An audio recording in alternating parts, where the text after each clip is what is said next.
Everything in this solar system moves because of one object. 8 planets, hundreds of moons, billions of asteroids and comets, all of them held in place, pulled in their orbits, warmed or scorched or left in frozen darkness by a single star. You have seen it every day of your life. You have never actually looked at it. This is what the sun is, not the symbol, not the metaphor, the object. And what happens when it runs out?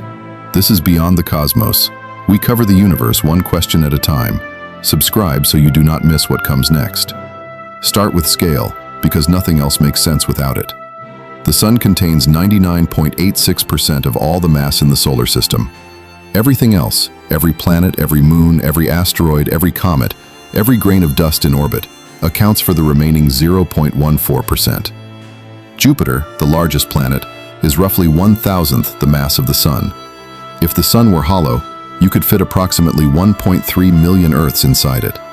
Light from the sun takes about 8 minutes and 20 seconds to reach Earth. That same light takes over 5 hours to reach Neptune. The sun's gravitational influence extends roughly 2 light years from its center, deep into interstellar space. It is not a ball of fire. Fire is a chemical reaction. It requires oxygen and fuel and produces ash. The sun produces none of those things. What the sun runs on is something far more fundamental. The sun is a ball of plasma, held together by its own gravity and torn apart by the energy it generates. The balance between those two forces is what keeps it stable. At its core, the temperature reaches 15 million degrees Celsius. The pressure is 250 billion times greater than atmospheric pressure at Earth's surface. Under those conditions, hydrogen nuclei are forced close enough together that they fuse. 2 hydrogen atoms combine to form helium, and in the process, a small amount of mass is converted directly into energy. That process is nuclear fusion. Each second, the sun converts roughly 600 million tons of hydrogen into helium. In doing so, it loses about 4 million tons of mass, which becomes energy in the form of light and heat. That energy does not leave the core quickly. A photon of light generated in the sun's core can take anywhere from 10,000 to 170,000 years to work its way through the dense interior to the surface. Once it reaches the surface, it crosses the 150 million kilometers to Earth in just over 8 minutes. The surface you see is called the photosphere. It sits at around 5,500 degrees Celsius. That seems lower than the core, which it is. But above the surface, in the thin outer atmosphere called the corona, temperatures jump to over 1,000,000 degrees. Why the corona is hotter than the surface below it is still not fully explained.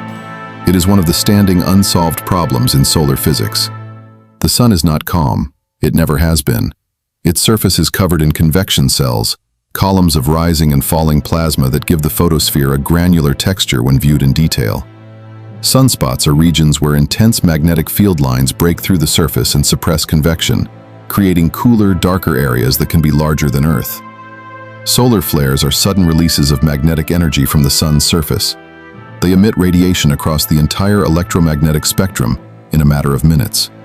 When a large flare occurs, the radiation arrives at Earth in about 8 minutes. There is no warning beyond that. Coronal mass ejections are different.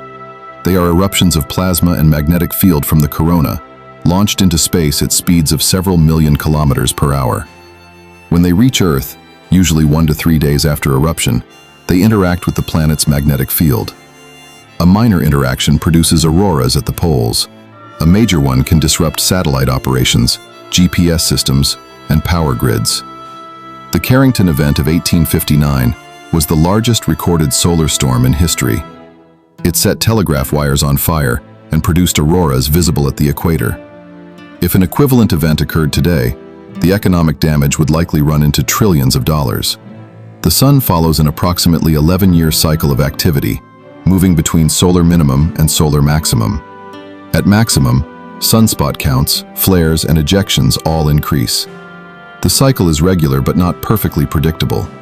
We can track it. We cannot fully control for it. Almost every source of energy on Earth traces back to the sun. Photosynthesis converts sunlight into chemical energy stored in plants, which feeds nearly every food chain on the planet. Wind is driven by uneven solar heating of the atmosphere. Rain is driven by the evaporation of water under solar energy. Fossil fuels are the compressed remains of ancient organisms that stored solar energy millions of years ago. The sun also maintains Earth's temperature within a range that allows liquid water to exist on the surface. Move Earth slightly closer to the sun and the oceans evaporate. Move it slightly farther and they freeze. The current position is within what astronomers call the habitable zone, not because the zone is large, but because Earth happens to sit inside it. The sun's ultraviolet radiation is also what drives the formation of the ozone layer, which in turn protects life on the surface from the most damaging parts of that same radiation. The relationship between the sun and life on Earth is not simple dependency. It is a layered system where the sun both enables life and poses a constant low-level threat to it. The balance holds, but it requires the right planet in the right place at the right time. Measured against the full range of stars in the universe, the sun is average, unremarkable even. It is classified as a G-type main sequence star, sometimes called a yellow dwarf, though its light is closer to white. It sits in the middle of the stellar size and temperature range. There are stars tens of times more massive and hundreds of times larger. There are also stars far smaller and far dimmer. About 90% of all stars in the Milky Way are less massive than the sun. So in one sense, the sun is on the larger end of the distribution. But the truly massive stars, the ones that go supernova and collapse into neutron stars or black holes, outclass the sun by orders of magnitude. The sun is about 4.6 billion years old. It formed from a collapsing cloud of gas and dust in the Milky Way, the same collapse that produced the planets. It is currently roughly halfway through its expected lifespan on the main sequence. That means it has about 5 billion years left before something changes. In about 5 billion years, the sun will run low on hydrogen in its core. When that happens, fusion will begin to move outward into a shell around the core. The core itself will contract and heat up. The outer layers of the sun will expand, pushed outward by the increased energy output. The sun will become a red giant. At its maximum size, it will expand to somewhere between 100 and 200 times its current radius. Mercury and Venus will be consumed entirely. Earth's fate is uncertain. Some models suggest it will be engulfed. Others suggest the sun will lose enough mass during this phase that Earth's orbit will drift outward just enough to survive the expansion, though the surface will be scorched to temperatures that would vaporize rock. Either way, life on Earth ends long before that. As the sun gradually brightens over the next billion years, it will increase in luminosity to the point where the oceans evaporate and the surface becomes too hot to support liquid water. The timeline for habitability on Earth is not 5 billion years. It is closer to 1 billion. After the red giant phase, the sun will shed its outer layers into space, forming what is called a planetary nebula, a shell of glowing gas expanding outward. The core that remains will be a white dwarf, roughly the size of Earth but containing most of the sun's original mass. Dense, dim, and slowly cooling over billions of years. No explosion, no supernova. The sun is not massive enough for that.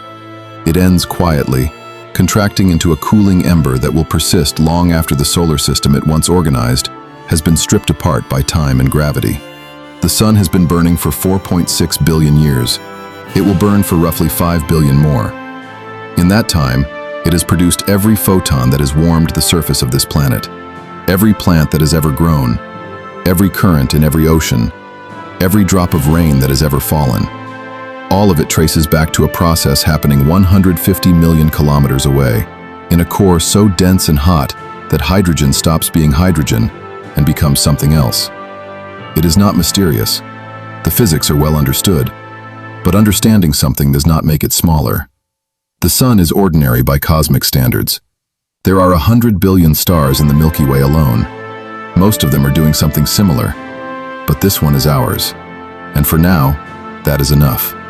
If you made it to the white dwarf, you belong here. Subscribe if you have not already. Like the video if you learned something. Drop a comment below with the one sun fact that surprised you most. Next time, we go somewhere colder.